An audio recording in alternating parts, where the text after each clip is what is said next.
নমস্কার প্রিয় শ্রোতা বন্ধুরা, সনাতন ধর্মচর্চা চ্যানেলে সকলকে স্বাগত।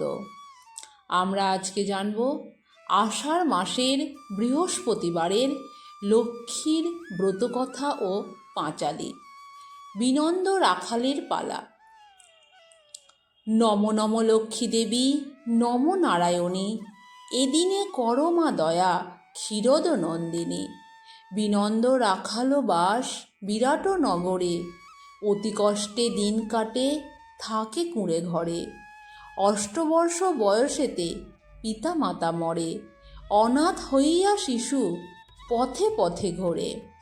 মালাকার গৃহে থাকি করে গোচারণ, এরূপে বিনন্দ করে উদর পূরণ। 12 বর্ষ কেটে যায় এক এক করে, বিনন্দ সর্বদা চিন্তা করে লক্ষ্মী মারে।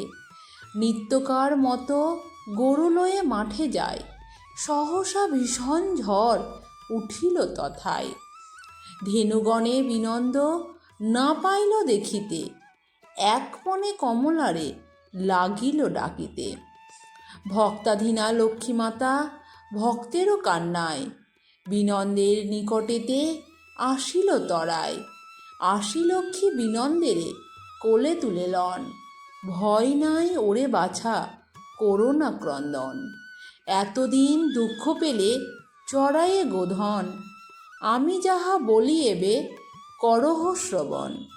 চাকুরিতে কোনো দিন দুঃখ নাহি যাবে, কৃষিকার্য করো যদি সুখেতে থাকিবে। বিনন্দ বলিল মাগো শুনো মোর কথা, কৃষিকাজ মোর পক্ষে অসম্ভব কথা। বীজ ধান কোথা পাব, বলদ লাঙ্গল, এসব না হলে মাগো কে করিবে হল। জমি জমা কোথা পাব বলো মা আমারে, অতি কষ্টে থাকি মাগো ভাঙা কুঁড়ে ঘরে। লক্ষ্মী বলে এই বীজ ধান তুমি লহ, আজ গুরুবার ইহা বপন করহ। লাঙল বলদ কিছু নাহি প্রয়োজন, শুধু তুমি এই ধান্য করহ বপন। ভাগার শ্মশান আদিতে যত পড়ো জমি, এই ধান লয়ে বাছা বুনে এসো তুমি।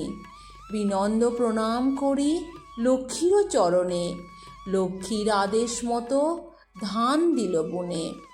লক্ষ্মীদত্ত ধান্য পাকে 2.5 দিনেতে, বিনন্দ কাটিয়া ধান আনে কুটিরেতে। তথাকার রাজা ছিল অতি দুরাচারী, বিনন্দেরে বলে ধান করেছিস চুরি। দূতগণে ডাকি রাজা আদেশ করিল, বিনন্দের যত ধান সব কেড়ে নিল। কাঁদিয়া বিনন্দ করে লক্ষ্মীরও স্মরণ, অভয় দানিল লক্ষ্মী দিয়া দর্শন। স্বপ্নে লক্ষ্মী মহারাজে লাগিল বলিতে, বিনন্দ আমার পুত্র জানিও মনেতে। কন্যাসহ তারে তুমি অর্ধরাজ্য দিবে, আদেশ লঙ্ঘিলে রাজ্য ছাড় খাড়ে যাবে। এরূপে রাজারে লক্ষ্মী স্বপ্নাদেশ দিল, ভয় পেয়ে মহারাজ কাঁদিতে লাগিল। বিনন্দেরে আনি রাজা নিজ অন্তপুরে, কন্যাসহ অর্ধরাজ্য দিল বিনন্দেরে। যথাকালে সেই রাজা পরলোকে গেল, রাজা হয়ে বিনন্দ সিংহাসনেতে বসিল। মহাসুখী বিনন্দ তথায় রাজ্য করে, প্রতি গুরুবারে লক্ষ্মী পুজো করে ভক্তি ভরে। শঙ্কর প্রণাম করে লক্ষ্মীরও চরণে, বিনন্দের পালা শেষ করিল এখানে। এটাই ছিল আষাঢ় মাসের প্রতি বৃহস্পতিবার লক্ষ্মী পূজার পাঁচালী ব্রত কথা। জয় মা লক্ষ্মী। আজকের দিনে একবার হলেও শ্রবণ করুন মা লক্ষ্মীর ব্রত কথা।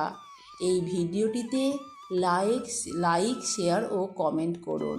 কমেন্টে লিখুন জয় মা লক্ষ্মী। চ্যানেলে নতুন হলে চ্যানেলটি সাবস্ক্রাইব করতে একেবারেই ভুলবেন।